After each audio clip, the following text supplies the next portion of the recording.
Thank you, Mayor.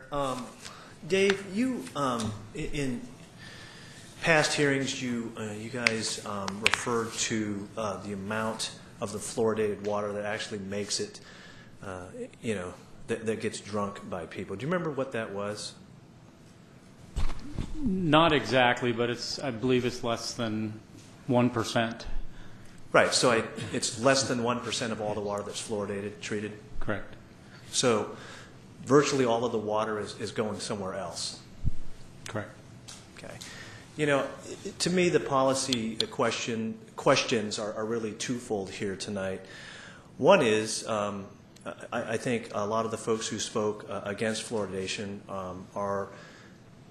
I think the policy consideration there is whether you think fluoride is good or bad, and whether or not folks should have a choice on whether they want to use that or not. And I think the second policy consideration for tonight is if you accept that it's good, is this something that the City of Sacramento should continue to afford given the status of the law, which says that if outside sources of funding don't completely pay for it, then the city isn't obligated to continue with the fluoridation. Is that correct?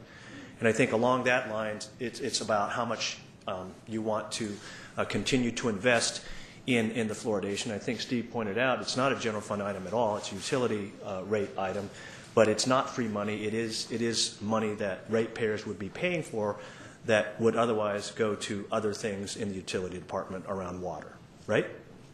Okay, so from my standpoint, philosophically, I continue to be opposed to the imposition of fluoride on all of our citizenry. From my standpoint, if folks want to introduce fluoride to their family, I think that just about every brand of toothpaste contains fluoride if you want it. Certainly, I don't think no matter what neighborhood you live in or how much money you make, I think just about everyone goes to the store and buys things like milk and toothpaste and toothbrushes. And frankly, I think oral hygiene is part of kind of the health decisions we make for ourselves and our family. And because I see it as a medication, I philosophically am opposed to us imposing that on all of our citizens, our ratepayers. And if you want to opt out of that, you've got to do something specific to not have that in your water. So that's kind of where I am. But I also would say that, from a dollars and cents standpoint, this is a hard one for me too.